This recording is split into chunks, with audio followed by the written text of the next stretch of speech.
Our reading this morning for Brother Jim's lesson is found in Job 6, starting with verse 6.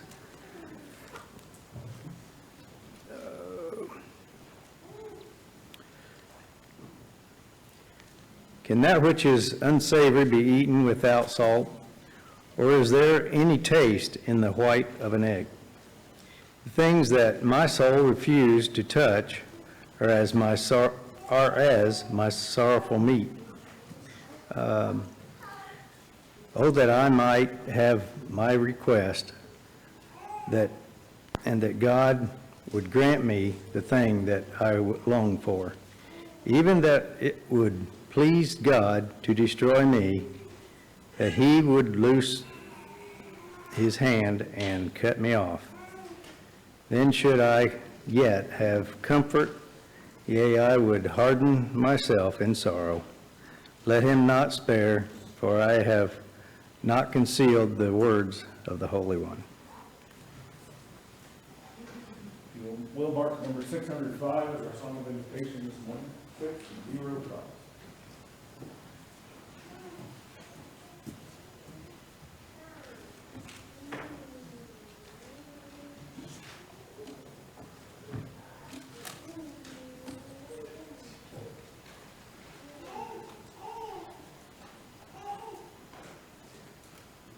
Good morning. It's good to see everyone out this morning. Appreciate your attendance, and it speaks highly of where your priorities are, and that is to be with those who like precious faith to assemble upon this first day of the week to worship our God and sing praises unto him. This morning, if you've read the bulletin, you see that the title of my lesson is Salt. It came from an article I read back in January by a man by the name of Dave Dodemeyer. I don't know if any of you know him or not, but he wrote an article about salt, but he done it with the far as political things, nothing, a little bit religious. He brought some verses in on his little article, but mainly was talking political. But I thought about that and thought about because the salt of the earth, because he was talking about we need to have men of salt, men that had salt and would be able to stand up for the rights of others. And I got to thinking about salt in the New Testament. Where have we heard that, you know? And Christ talks about it a couple times, 3 times, matter of fact, which we'll look at in a little bit. But salt, as we think about salt, it does 3 things, and maybe more, but 3 things that came to my mind. First was seasoned salt, which we know Trace does not like any seasoned salt. But also, it makes the food good or makes it better, whatever. You have to have salt on your steak, your mashed potatoes, and things of that nature, you know.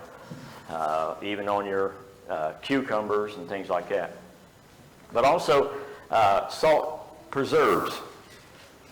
And it was used as a preservative throughout the ages. It's always been used to preserve meat, preserve anything that you wanted to last longer. So it was used for that reason. And then also, another thing it talks about is, you think of as salt as a healing thing. And it says pour salt on it. Well, back in the ancient times, they did use salt as a remedy, as a help, but it did burn. But it did cure too. So, but nowadays we've kind of went a little further than that with other things that help a little maybe and don't burn as bad. So, but I want to look at those 3 things and apply them to a Christian. How does a Christian, and as we'll get to this a little bit, how does a Christian season other people? How does a Christian preserve other people? How does Christians heal other people? And I'd like to thank Jim for his prayer, and hopefully that my lesson will be one that you can use and that can make you a better Christian than you were when you entered the building. And that's always appreciative, and that's always us men who get up here and preach. That's what our objective is.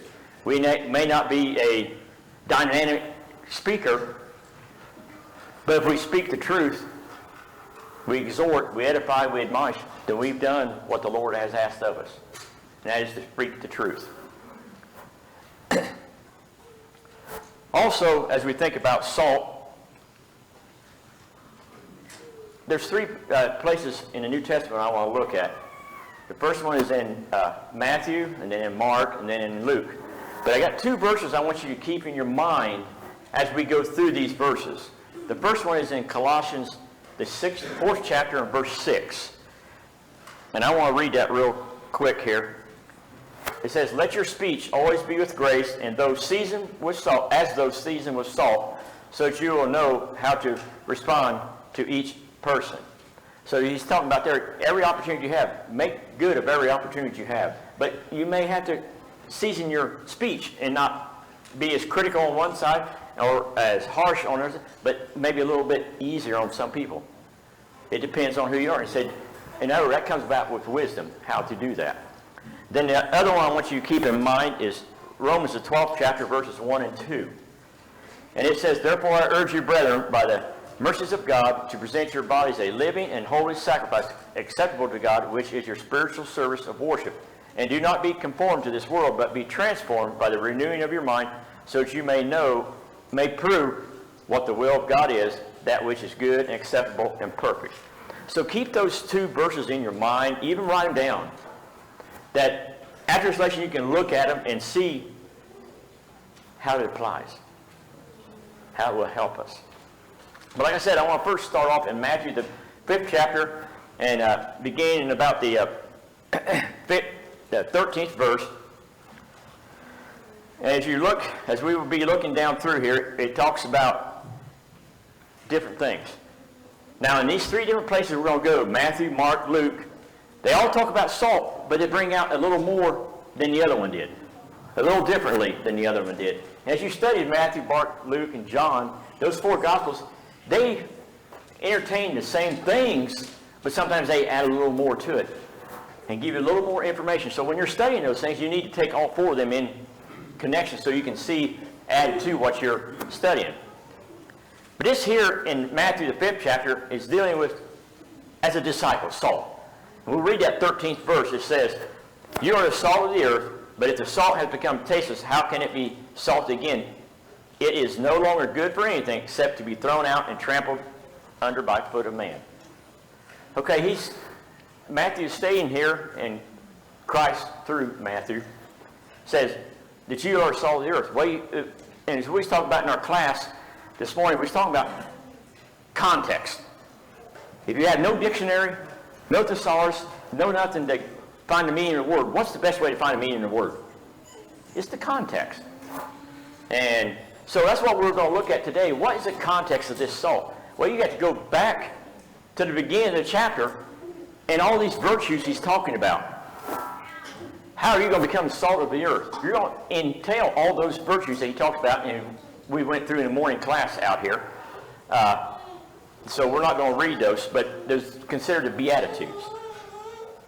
So he says, you are the salt of the earth. How are you going to be the salt of the earth? Well, you're going to have those in you.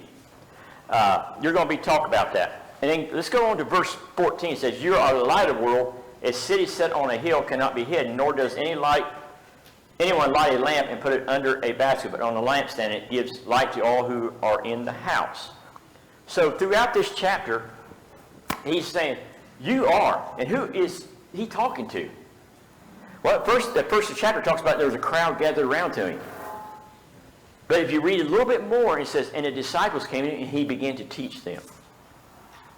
So to me, he was beginning to teach those disciples, his disciples. But if you go to Luke and John, oh, not John, but Mark, they talk about the crowd. He began to teach the crowd. So you have to entail all that. So he was talking to all of them. Since now the disciples of Christ are going to be how? They're going to be like all those Beatitudes. They're going to be merciful. They're going to treat others with peace, with grace. They're going to help others. They're going to long for the truth. They're going to long for righteousness. That's the disciple. And as you also think about even in our day today, how am I going to be a salt? How am I going to be a salt of the earth? Well, you talk about men and women, they're salt of the earth. Nothing to do with religiously, but why are they salt? They can be trusted. They can be counted on. They can be looked to for advice. If you need help, they're there. So let's look at it towards the Christian. What is the Christian? How is the Christian and the disciple of Christ, how are they salt of the earth? Well, first of all, they're going to have all those Beatitudes, but they're also going to take care of fellow brothers and sisters in Christ. But not only that, just as the verse says, do good unto all men, especially those in the household of faith. So you're not doing only just the household of faith, but to all men. That's how we're going to be the salt of the earth. Plus, we're going to be able to set that good example. People are going to be able to look at you and tell a difference. And know that they can rely on you for almost anything. Whether it be a Christian or whether it be someone that is not a Christian. You're going to be held in high esteem. Not that you're going to be worshipped or anything, but they know they can look to you for help. And know that you're there and you will stand up for them. But also, it's one that is going to speak the truth. No matter what everybody thinks, the truth is what they're going to speak. They're not going to compromise the truth. They're going to investigate things that are said to them and see whether they're right or wrong. Going to be kind of like those in Thessalonica. They're going to study the scriptures daily to see whether those things were so. Or in Berea, I'm sorry. The ones in Berea were more noble than those in Thessalonica because they searched the scriptures daily to see whether those things were so. And that's what the salt of the earth Christian is going to do. They're going to take what I speak today, this afternoon, tomorrow, whenever, and see, and study scriptures, see if those things are so in which I have spoken. And hopefully hold me accountable if I do not speak truth.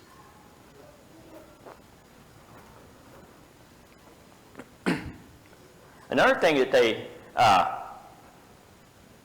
a salt of the earth will do, a Christian will do, they're not going to tell you what you want to hear sometimes. They're going to tell you the truth. They're going to do what we call tough love. It may hurt your feelings, but is it the truth? You think they talk about tough love, and we use that tough love as for kids that the parents do not use that, and look where the kids are at now. It's called tough love. In other words, you love them so much that you want them to do better. You want them to be better, so you're going to set guidelines for them to follow. You're going to have a standard in your house. This is what we go by. And if you don't adhere to those rules, then here's the consequences. That's what a Christian salt of the earth is going to be like. When you go to him, you know you're going to get the truth. It may hurt me. It may even make me to a point where I'm angry. But if I'm a Christian also, I'm going to see, yes, they're doing that out of love, wanting to help me out of whatever situation I may be in. But then look at that verse there at the last part of verse 13. It says, it is no longer, the salt has no taste, it's no longer any good. Would you keep salt in your cabinet that it didn't have no effect?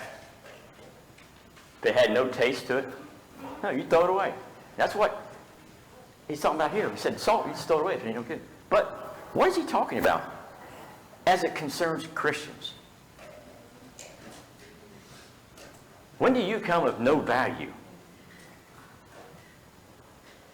When you have allowed sin to enter your life and you are no longer an influence because of something you've done to take away that influence. Something that you've done, you've contradicted what you've always preached. You've been hypocritical in something that you've done. You lose that influence. And if you have respected someone for all your life and they do something and they've lost their influence, how long does it take to get that influence back?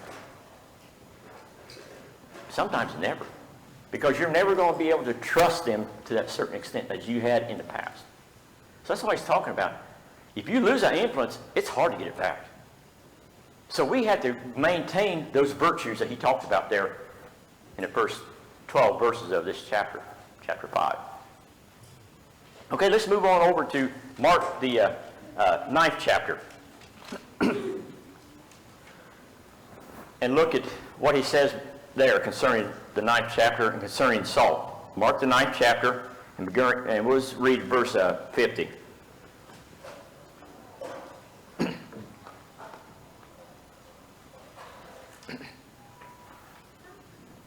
need to go to the 9th chapter, not the 5th chapter. There we go.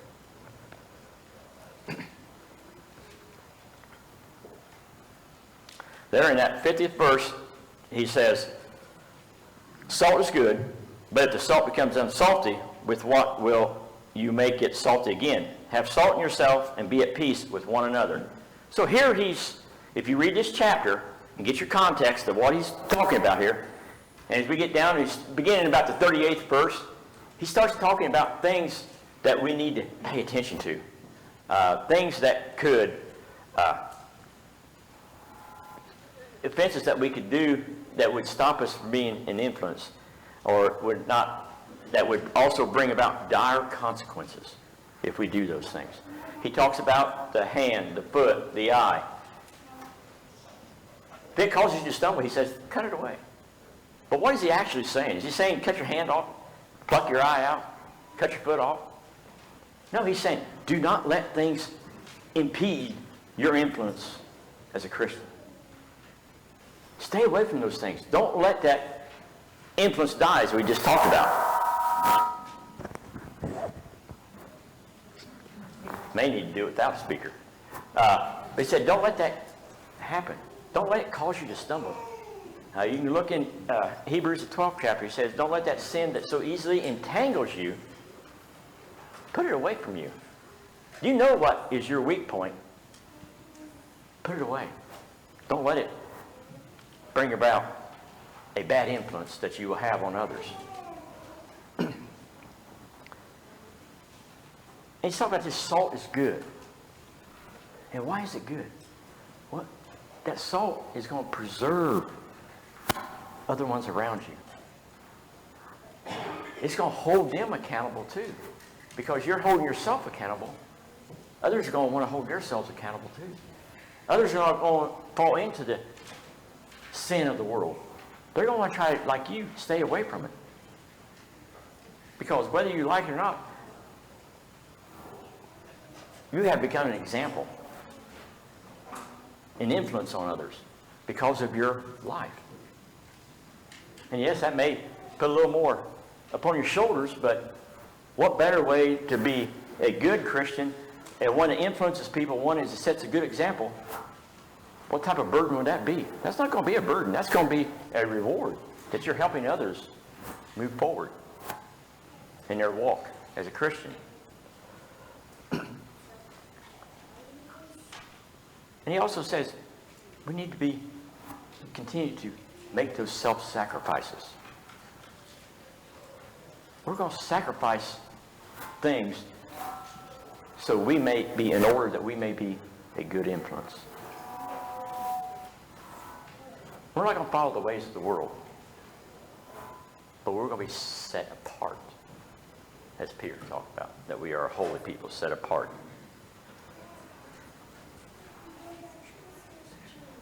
Also, he says in that last part of the verse, he says, salt is good, but if the salt becomes unsalty, what would it have? Well, we talked about that.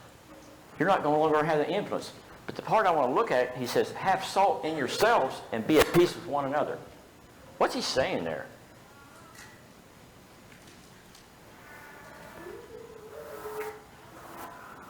If there's no salt, there's going to be no peace. If you have no patience with a fellow Christian, a weaker member, one that's, say, having problems, if you don't have patience with him, there's going to be no peace.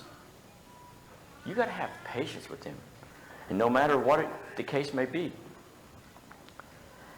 But another part I thought was important, and we can bring out that verse also, is that will strife bring about peace? Strife will not bring about peace. That's where the Christian, the congregations has to be unified in one cause. That is being obedient to one another, being obedient to the Lord. Then another thing that keeps that influence going is, in that example as we've talked about, as we come together, as we assemble together upon the first day of the week, upon Wednesday, whenever it is we assemble, we come for one reason. There's several other ones that fall under. That is because we are obedient to our Father, but also it's because we want to be here. We want to be like with those of like precious faith. Those that think of the same, those that have the same goal. Because where are you going to get that if you are not here? The world isn't going to give you that. It's not going to encourage you. It's going to drive you down. And I don't know if any of you have looked at or pay much attention to the bills that go through our House of Representatives at the federal level. There's a bill out now called Bill 5, I believe it is, equality. It has passed the House of Representatives. Now it's on into the Senate. But if it's not careful, we're going to be required to do certain things. And it's all, they say, under the guise of equality. So if you get a chance, you need to look at that bill, because that's going to impact Christians, Jews, Muslims, everyone. So we need to be on top of things and so we can protect ourselves and be able to stand for the truth. We need to continue to encourage one another. However we can do it, we need to encourage one another. Because in the world that we're living today, there's no encouragement. It's all negative. Everything's negative. There's no encouragement. So as a Christian, we have to help ourselves to begin with. Because if we lose that hope, then we've lost that influence. We need to keep that. That's the way we can encourage one another. Encourage those that we come in contact with too. Okay, now I want to go to Luke, the 14th chapter. This is another part of the salt that Jesus talks about. And it gives it another little aspect to it. Luke, the 14th chapter, beginning about verse 35.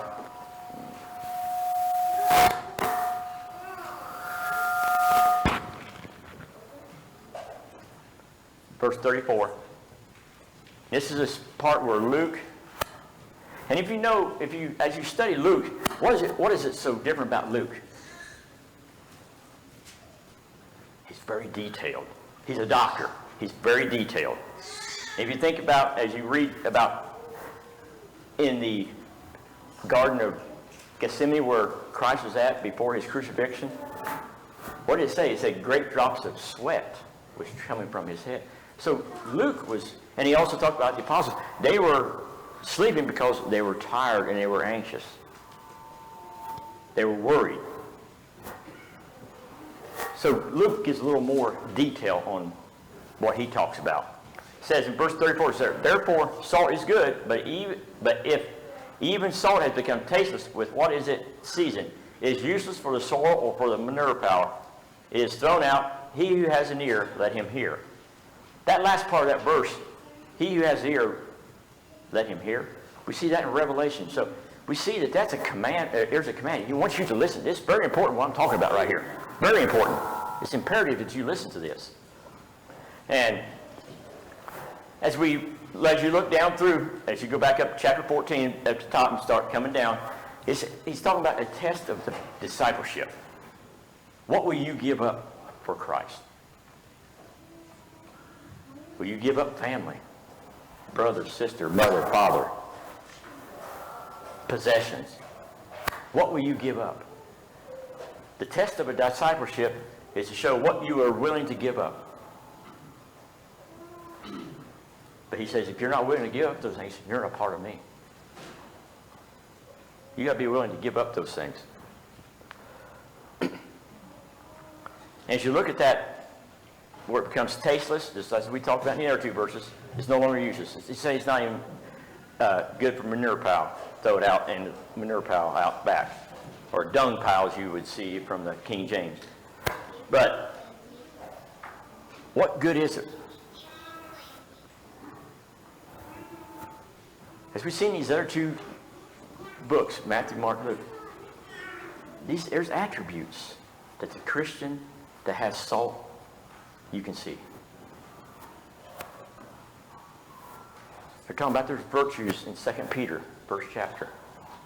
Virtues or Beatitudes there in Matthew, the 5th chapter. That's the Christian. That's the one that has salt. That's the one that's going to make the influence. That's the one that's going to set the good example. They're not going to be thrown away, thrown out into the manure pile, because they are no longer influential, no longer setting a good example. But we also have to make sure that, as it talked about in Romans the 12th chapter in verse 1 and 2, it says, be transformed. Don't be a part of the world, but be transformed out of the world. How can you be transformed out of the world? Aren't you living in the world? Yeah, we're living in the world. But you don't have to be a part of it. You can refuse those things that they're pushing throughout this nation and throughout other nations. Morality that they're pushing, or I call it, which it should be, immorality they're pushing that is okay. Different lifestyles, different thinking as far as medical field, different thinking as far as governments. The Christian that has salt is going to search out the truth, whether it's religiously or whether it's in the world of things. And they're going to make a decision that's going to help them continue to be an example. They're not going to follow the ways of the world. They're going to be transformed out of the world. Yeah, I got to live in it, but I don't have to be a part of it. I don't have to agree with everything they're saying. I can fight against it. I can stand up for the Christ, the church. We could be like those, and that would be a good thing for us to do someday, is go back to the early church in the history and see what those people went through. We have not done nothing that they've gone through. Their life was on the line every day that they assembled together. A lot of them were killed because they assembled together. We have nothing compared to that in this country. Other countries, yes. Persecution. Actual physical persecution. We have mental persecution, but a lot of times that can be mind over matter too. But we have to be able to stand for the truth, no matter what happens. And if you read about some of those early Christians, some of them early fathers, some of them said, I'll die here at the cross. Or in a fire. Burn them at the cross, at a stake. One, I can't remember his name off. Yeah, said, they wanted him to deny Christ. He said, I will not deny him. And they burned him to the stake, and he would not deny.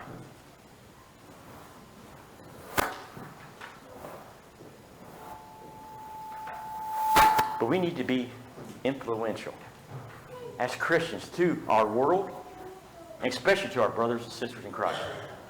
We need to set the good example. And we need to help each other set those good examples. You're not going to be able to do it on your own. Even though some of us men think, I don't need no help about that for anything. But we do. We have to humble ourselves and accept the help. Let us show humility. Even though it may be the hardest thing we've ever done in our lives. We have to. Because if we do that, then we set a good example. We become influential to others. So this morning, I got just a few things conclude here, in conclusion, that I draw from it. So hopefully you can draw some of these things, and maybe you draw more than I did. That'd be a great thing.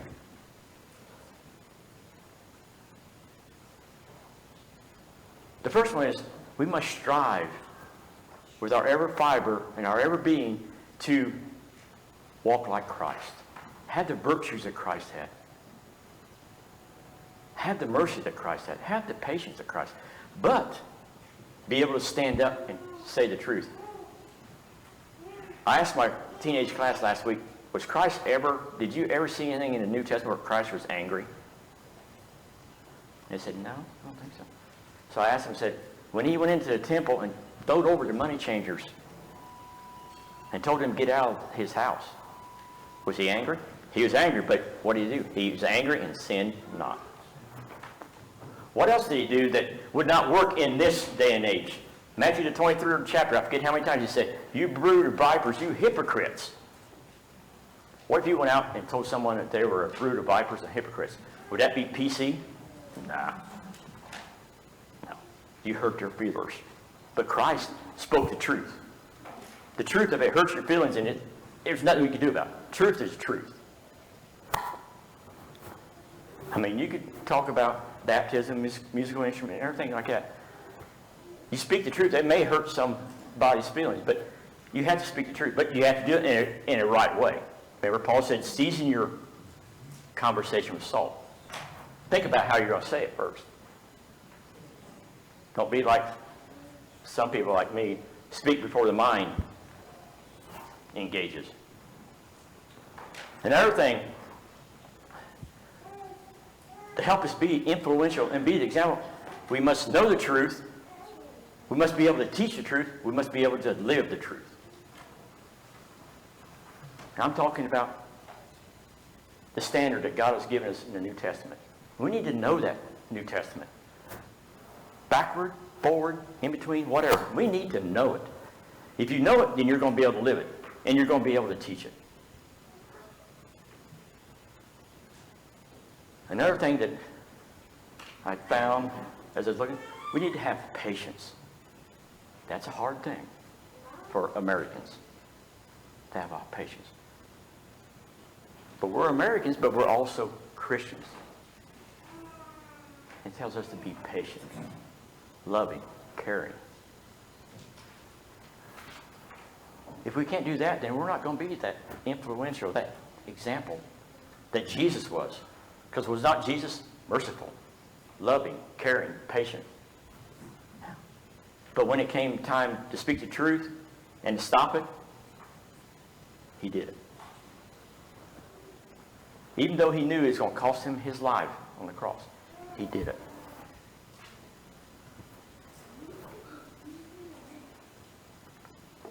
Another thing that can help us be more influential, more example, is our coming together. Studying the scriptures, worshiping, singing, praising. Every chance that we get. Because we don't have a long time. You can remember probably your first job. And now you're retired. Wow. That's what I told Stace. I said, I can remember my first job 40 years ago, and it just seemed like it was yesterday. Where did time go? 3 kids, 11 grandkids, I guess. It's the only thing I can think of. And then life. But we need to have that love and that patience for one another, because we're seeing as we that get older, or are getting older, time flies. This is Peter said, time is fleeting. James said, time is fleeting. Like a vapor, gone. And now that I get older, the more I see that, and that's very scary. And hoping that I can live and be the person that I need to be. And then finally, in all three of these, you find one common theme. Take up your cross and follow me. That's what Jesus was teaching. So this morning, as you think on these subjects, if you're subject to imitation, as far as not being a Christian, be obedient to the gospel. Now is the time. Today is the day. If you've fallen away and need help getting back, there's 50, 60 of us here to help you get back. Or if you just need the prayers of the congregation, we can help in any way. But remember, to have the salt of the earth, you're going to have to take up your cross and follow him. So if you're subject to invitation, won't you come? Let's stand and sing.